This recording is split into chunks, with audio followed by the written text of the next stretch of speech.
joy of the season is upon us, with baking and tasty delights being celebrated by everyone. Though not everyone has the time to do the baking themselves, and that's where Tall Grass Prairie can help. This morning I'm joined by Tabita from Tall Grass Prairie and Louisa, who'll be telling us more also about an initiative that they're supporting this season. Good morning to you both. Good morning. Good morning. Yeah, thanks for having us. Well, what a pleasure it is to have you back here. Tabita, I'd like to begin with you. Just before hearing "O Come All Ye Faithful," we heard about the Tall Grass Prairie commercial, talking about the Wiener Tarte. Tell me more about that. What an interesting story. A recipe taught to you by Sydney and her grandmother? Yes, and a wonderful moment in time. I was new to the city, and we were starting a bakery, and we were looking for special treats. I grew up in a Hatterack colony, so we have our own few traditions, but we didn't have this one. And I loved it, so I said I'd like to learn it properly. So this grandmother took us, two of us, to her house, showed us how, and rolled out 7 layers, and we thought we knew everything. And then I went off and I realized, why are we doing 7 layers? It's way too much. So I started selling it with 5, and the door opened one day very firmly and was shut, and there she was. She said, were you not paying attention? Did your mother not teach you anything? 7 is a holy number. This is not just a sweet. This to us tells a story of creation. Well, and that was such a beautiful, beautiful mind-turning. And I think, in a way, the Wiener Tort for us has been a very special thing. And and so I love Christmas baking because it comes at the darkest time of the year, and it tells a whole other story. And that too is powerful because anybody who woke up this morning and saw the moon, the night sky is breathtaking, and the cold. It really is, especially here on the prairie. And I think one of the things that you really were touching on there is that this time of the year is such a time of tradition, family traditions and cultural traditions. And of course, food and baking plays such a big role in that. I'm curious, this time of the year, you're talking about the special treats that you get to create. What other special favorites appear on the shelves this time of the year that are unique to the holiday season? I think there are amazing cookies. There's the German hazelnuts. That hazelnuts only appear at Christmas at Tall Grass because they're expensive, exotic, wonderful, healthy. Another very favorite, beautiful thing that we make that is a local tradition is tortilla. We use bison that we buy from Swan Lake First Nations. So making a traditional tortilla is wonderful. A mix of savory and sweet items is our delight, but the cookies have the day. Italian Florentines, there's Russian tea biscuits, which actually were the tea biscuit that the king would have, the Tsar would have, after hunting at 10 o'clock. Huh. Only in a royal kitchen would they be called a tea biscuit.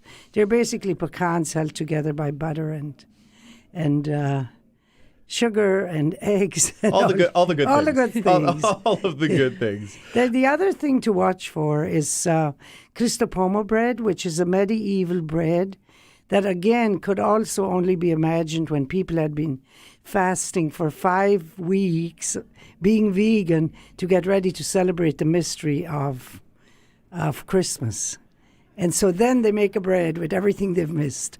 Butter, eggs, anise, and there sugar. It is, the Cristopomo. And there you have it, yeah. So you're joined this morning by Louisa. Louisa, welcome to Classic 107. Thank you. What a pleasure it is to have you here as well. I want to get you in the conversation. Can you tell us a little bit about your involvement with Tall Grass Prairie? Before we went on air, you're 3rd generation involved, right, baking? Well, so I'm here not so much as an ambassador for Tall Grass Prairie, though I did spend my good amount of time, 7 years throughout high school and into university, working at Tall Grass Prairie and enjoying, that baking community and just enjoying all of these treats and help making them and serving them to people. But I'm 3rd generation part of this initiative, Anna's House Ethiopia, in which Tallgrass is really intertwined with, but has also just taken on a life of its own with friends and family members of ours as well. So I call myself a friend of Anna's House. I'm also a board member, and I'm the youngest granddaughter of Anna, my grandma, my Aunt Tabita's, and my mom's mom. And so this initiative, it's in Mekelle, Ethiopia, started by a dear friend of my grandma's, Bahan. And so I see myself as a part of this initiative to try to keep, my grandma's story going and to support this dear friendship that is now kind of expanded to all of our family, and also just to support, these children. So tell us a little bit more about Anna's House. What is Anna's House? So it's an educational network. It is an orphanage. Essentially, it's an organization that just works to support children in Mekelle, Ethiopia. Basically, an initiative that rose to support the poorest of the poor there, really in a variety of ways. Through education is a major one. Well, and it started as a friendship. My mother lived with our family, and because my hours at the bakery were pretty intense, we needed a homemaker. And this Ethiopian woman came into our lives, and the first day, my mom and her bonded and realized they were soul friends. Out of that came an incredible linking our families, our nation. And at this stage, Burhan, who was a woman who dearly loved children, so did my mom, and Burhan is a very culturally proud Ethiopian. So the point was to support children who had no chance, who were on the streets of Addis and Mekelle, and give them a chance to get a better life. And Mekelle is just across from the Sudan, so it was, because Ethiopia is safer than Sudan, some kids just walk across, because in Ethiopia, at least they will live. And so Burhan had this vision. My mother came to her. After my mother died, Burhan went back to Ethiopia, and my mom came to her in a vision and said, let's help the kids. And Ethiopia is a mystical society. They still believe things happen like that. So when she said to us, your mom wants us to help the kids, she had a clear vision that education was the key, that if you just feed poor kids, they'll become poor adults. That if we want to really make a difference, we have to keep them safe, place to live, and educate them. So that was the vision from the beginning. And we went to Mennonite Central Committee because this is quite an undertaking. And they said, yes, this is very sound, this is very solid. They went to visit what she had started and were very impressed. And the rest is history. There's now 43 children whose lives is changed because of what we do. Wow. So we're doing something this weekend. I'll turn it back to Louisa. We have a very much local fair trade supported by Hutterites, but I'll let you tell it. Sure, go ahead, Louisa. Tell us about what's happening this weekend in support of Anna's House. So this weekend is the annual holiday craft sale, where there will be wares from all sorts of just absolutely fantastic craftspeople who just make these beautiful things.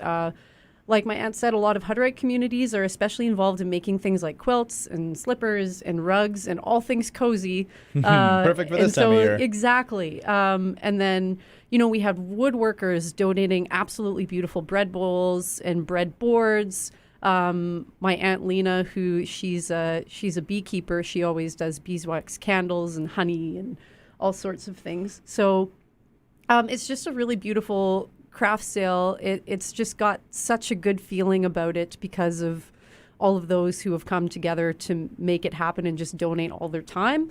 And then, members of the Friends of Anna's House and other friends from different church communities come together and help to just sell the things and speak with people about this story and and keep all that love going. Well, Yeah. And there's a really cool thing we started because we got so many quilts and people would say, I want to help, but I don't need another quilt. So we have this thing called Adopt a Quilt. And the money goes to Ethiopia, but the quilt goes to Mama Way, which works with a lot of families, getting the families back together. So that is a very popular option. If you don't need anything more, pop by, adopt a quilt, keeps a local child warm, or an adult or a family, and is a way of blessing twice. All sorts of support being offered here in Anna's house and closer to home. I want to thank you both so much for coming in this morning. And we should let listeners know the Amazing Craft Sale this weekend is Friday, Saturday, and Sunday. At the Forks. At the Forks Market, where they can also visit Tall Grass Prairie. Yes. Which is wonderful. Running from 5 until 8 p.m. Tomorrow, and then from 9:30 to 8 and 9:30 to 4 on Saturday and Sunday, respectively. Thank you both for coming in this morning. A pleasure Thanks for seeing having you. us. It was a pleasure.